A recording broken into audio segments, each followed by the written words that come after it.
warahmatullahi wabarakatuh. Di sini kelompok kami akan mempresentasikan tentang perairan laut. Sebelumnya, perkenalkan dulu kelompok kami. Nama saya Lisha Novianti Lestari. Sebelah saya, Nama saya Fitrah Boy Unisa. Saya Valika Diandra Humaira. Saya Dipai Khairul Ramadan. Oke, sekarang dilanjut dengan materinya. Persebaran dan pemanfaatan biota laut. Biota laut adalah semua makhluk hidup yang ada di lingkungan laut, mulai dari mikroskopis hingga makroskopis. Biota laut berdasarkan sifatnya. Yang pertama ada bentik, adalah biota laut yang hidup di dekat dasar laut, substral, seperti pasir, lumpur, karang, atau bahan organik. Contohnya termasuk kerang, tiram, udang, lobster, teripang, dan bintang laut. Organisme bentik berperan penting dalam siklus nutrisi laut dan berfungsi sebagai konsumen tingkat pertama. Yang kedua ada nektik, adalah biota laut yang hidup di lapisan air atas dan mampu bergerak aktif seperti ikan, paus, dan penyu. Organisme ini merupakan predator puncak dalam rantai makanan laut dan berperan menjaga keseimbangan ekosistem dengan mengontrol populasi organisme lain. Yang ketiga ada plankton, merupakan organisme yang terapung atau melayang secara pasif di dalam air laut dan tidak dapat melawan arus laut. Plankton umumnya berukuran sangat kecil dan terdiri atas berbagai organisme termasuk fitoplankton dan zooplankton. Plankton adalah produsen makanan dalam rantai makanan laut. B. Biota laut berdasarkan jenisnya. 1. Hewan laut. A. Ikan. Ikan adalah biota laut yang hidup di berbagai habitat, dari perairan dangkal hingga laut dalam, dengan ribuan spesies yang memiliki beragam bentuk, ukuran, dan perilaku makan. B.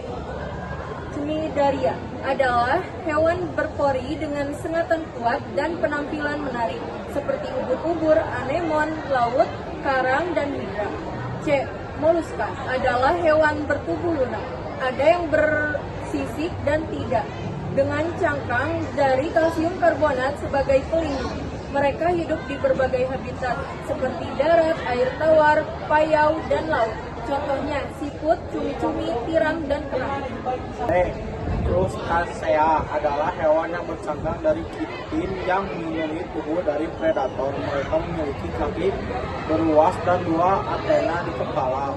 Contohnya termasuk kepiting, udang, dan lobster. Echinodermata adalah hewan berduri dengan tubuh simetris radial. Duri dari kalsium karbonat berfungsi sebagai pelindung. Contohnya bintang laut, landak laut, dan teripang. Kedua, tumbuhan laut. Ada alga atau rumput laut, adalah tumbuhan laut fotosintetik yang menghasilkan makanan sendiri. Jenisnya meliputi alga hijau, alga coklat, dan rumput laut merah. Kedua, ada mangrove, adalah tanaman yang hidup di antara darat dan laut dengan adaptasi khusus seperti akar udara untuk menghadapi salinitas tinggi. Mangrove berperan penting dalam mengatur aliran sistem dan sedimentasi di pesisir. Yang ketiga ada lamun atau seagrass, adalah tumbuhan laut tingkat tinggi yang memiliki batang, daun, bunga, dan buah. Bentuknya mirip rumput laut darat dan hidup di perairan tenang dengan dasar pasir halus atau lembut.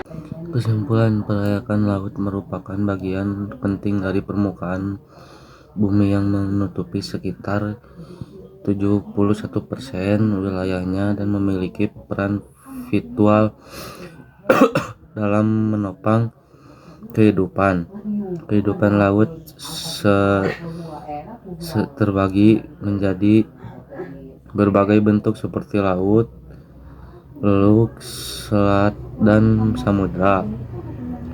Setiap jenis memiliki kriteria geografis dan fungsinya yang berbeda. Laut yang diklasifikasikan berdasarkan proses terbentuknya, letaknya serta kedalamnya. Selain itu, morfologi dasar laut seperti peparan benua, pelung laut, gunung laut, dan lainnya.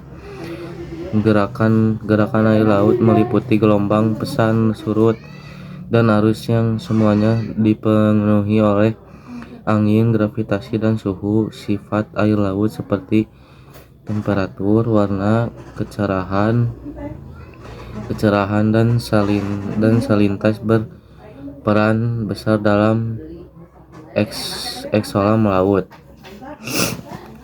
Keanekaragaman biolaut sangatlah kaya dan kompleks. Berbagai jenis organisme lelah beradaptasi dengan berbagai kondisi dan habitat laut. Sekian presentasi tentang perairan laut. Kami tutup. Wassalamualaikum warahmatullahi wabarakatuh.